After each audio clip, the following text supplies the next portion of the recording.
Good morning. ಇವತ್ತು April 15 ಬೆಳಿಗ್ಗೆನೇ ಎದ್ದು ವಿಡಿಯೋನ ಶೂಟ್ ಮಾಡ್ತಾ ಇದ್ದೆ ನಾನು.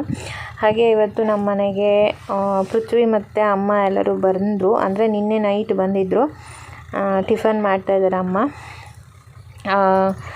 ಅದೇ ಮನೆಯಿಂದ ಕೆಲವೊಂದು ಲಗೇಜು ಮತ್ತು ಅದು ಇದು ಬಾಣಂತನಕ್ಕೆ ಕೆಲವೊಂದು ಬೇಕಾದ ಐಟಮ್ ಎಲ್ಲ ತೊಗೊಬಂದಿದ್ರು. ಹಾಗೆ ನಾನು ಇವತ್ತು ಬೆಳಿಗ್ಗೆನೇ ದೋಸೆ ಮಾಡಿದ್ದೆ. ಅದ್ರ ಜೊತೆಗೆ ನಿನ್ನೆ ನೈಟ್ ಬಂದಿದ್ದರು ಅವರು. ಅದರ ಒಂದು ಕ್ಲಿಪ್ಪನ್ನು ಇವಾಗ ಆ್ಯಡ್ ಮಾಡ್ತಾಯಿದ್ದೀನಿ. ನಿನ್ನೆ ನೈಟ್ ಸುಮಾರು ಒಂದು 9 ಗಂಟೆಗೆ ಬಂದರು.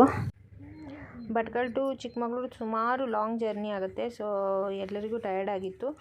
ನೈಟು ನಾನು ಕೂಡ ವೇಟ್ ಮಾಡ್ತಾಯಿದ್ದೆ. ಇವನು ಟೈಸನ್ ಬೆಳಿಗ್ಗೆಯಿಂದ ಅವರನ್ನು ನೋಡಲಿಲ್ಲಾಗಿದ್ದ, ಹಾಗಾಗಿ ಹಾಡ್ತಾ ಇದೇ ಥರ ಮಾಡಿದೆ ಅವನು ಯಾವಾಗಲೂ. ನನಗೆ ನನ್ನ ಮಗ, ನನ್ನ ಅಮ್ಮ ಎಲ್ಲರೂ ಬಂದರೋಳು ಒಂದು ಕಡೆ ಖುಷಿ, ಒಂದು ಕಡೆ ಯಾಕೋ ತುಂಬಾ ಸುಸ್ತಿತ್ತು ಆ ದಿನ. ಹಾಗೆ ಅವ್ರಿಗೋಸ್ಕರನೇ ವೆಯ್ಟ್ ಮಾಡ್ತಾಯಿದ್ದೆ ಅಡುಗೆ ಎಲ್ಲ ಮಾಡಿಕೊಂಡು. ಪೃಥ್ವಿ ಇನ್ನೇನು ನೋಡಬೇಕು ಅಂತ ಇದ್ದೆ, ತುಂಬ ದಿನ ಆಯಿತು ಅವ್ನು ನೋಡ್ದೇನೆ. ತುಂಬಾ ಖುಷಿ ಆಯಿತು ಅವ್ನು ಬರೋ ಹೊತ್ತಿಗೆ. ಹಾಗೆ ಲಗೇಜ್ ಎಲ್ಲ ಸುಮಾರಿತ್ತು ಪಾಪ, ಅದನ್ನೆಲ್ಲ ಹಾಗೆ ಅವರು ಇಳಿಸ್ಕೊಂಡು ಮನೆಗೆ ತಂದರು. ರೇಣುಗೂ ತುಂಬಾ ಸುಸ್ತಾಗಿತ್ತು. ಬರ್ತಾ ಇದ್ದಾಗೆ ನೀರು ಕೊಡು ಅಂತ ಅಂತಿದ್ದು. ಹಾಗೆ ಮಗ ಕೂಡ ಬಂದ. ಮಗನಿಗಂತೂ ತುಂಬಾ ಖುಷಿ ಆಯಿತು. ಅಮ್ಮ ಅಂತ ಅಡುಗೆ ಮನೆಯೇ ಒಳ ಹೋಗ್ದ. ನೋಡ್ತೀನಿ ನನಗಿಂತ ತುಂಬಾ ಹೈಟ್ ಆಗಿಬಿಟ್ಟಿದ್ದಾನೆ. ತುಂಬಾ ಖುಷಿ ಆಯಿತು ನೋಡಿ. ನನಗೆ ಆಶ್ಚರ್ಯ.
ಲಗೇಜ್ ಎಲ್ಲ ಒಳಗಿಟ್ಟಾದಮೇಲೆ ಹಾಗೆ ನಾವು ಊಟ ಮಾಡಿ ಮಲ್ಕೊಂಡ್ವಿ.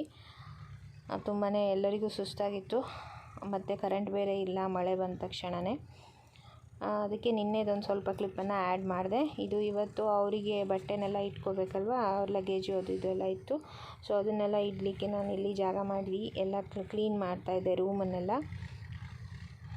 ಪೃಥ್ವಿ ಬರೋದ್ರಿಂದ ನನಗೆ ಅರ್ಧ ಹೆಲ್ಪ್ ಆದಂಗೆ. ಅವನ ದೇವ್ರ ಪೂಜೆ ಎಲ್ಲ ಅವನೇ ಮಾಡ್ದ. ಅದಾದಮೇಲೆ ನಮ್ಮಮ್ಮ ಮಾವಿನ ಹಣ್ಣು ಎಲ್ಲ ತಂದಿದ್ರು, ಊರು ಮಾವಿನ ಹಣ್ಣು. ಅದ್ರದ್ದು ಸಾಸ್ಮೆ ಅಂತ ಮಾಡ್ತಾರೆ ನಮ್ಮ ಕಡೆ, ನಂಗೆ ತುಂಬಾ ಇಷ್ಟ. ಅಮ್ಮ ತರಕಾರಿ ಎಲ್ಲ ಹೆಚ್ಚಿಕೊಟ್ರು. ನಂತರ ನಾನು ಸಾಸ್ಮೆ ಮತ್ತು ಹಪ್ಪೆ ಹುಳಿ, ನಂತರ ಗಂಜಿ, ಕೊಚ್ಚಲಿಕ್ಕಿ ಅನ್ನ ನಮ್ಮಮ್ಮ ಊಟ ಮಾಡೋದು, ಅವನ್ನೆಲ್ಲ ಮಾಡಿದೆ. ಅಡುಗೆ ಎಲ್ಲ ಫುಲ್ಲಾಯಿತು. ಹಾಗೆ ಎಲ್ಲಕ್ಕಿಂತ ಹೆಚ್ಚು ಅಂದರೆ ನಮ್ಮ ಕಡೆ ಮಾವಿನಕಾಯಿ ಇನ್ನೂ ಬಿಟ್ಟಿಲ್ಲ, ಸೀಸನ್ ಇನ್ನೂ ಲೇಟ್ ಇದೆ. ಭಟ್ಕಳ ಸೈಡೆಲ್ಲ ಮಾವಿನಕಾಯಿ ಆಲ್ರೆಡಿ ಆಗೋಯಿತು. ತಿನ್ನಬೇಕಂತ ತುಂಬಾ ಆಸೆ ಇತ್ತು.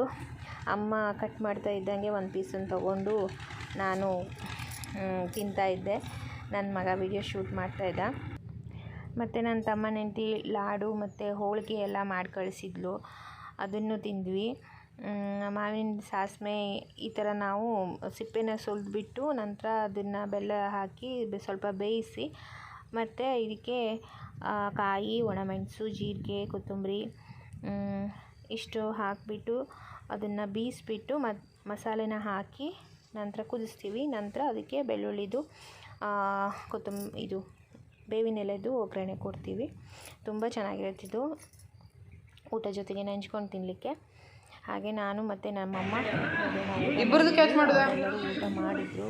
ಬೇಗ ಊಟ ಮಾಡ್ಕೊಂಡು ಹೋದ್ರು. ಆಮೇಲೆ ಪೃಥ್ವಿ ಕೂಡ ನಮ್ಮ ಜೊತೆ ಕೂತು ಊಟ ಮಾಡಿದೆ. ಸ್ವಲ್ಪ ಬೇಗ ಊಟ ಮಾಡಿಕೊಂಡೆ. ಆಮೇಲೆ ನಾನು ಅಮ್ಮ ಜೊತೆ ಊಟ ಮಾಡಿದ್ವಿ.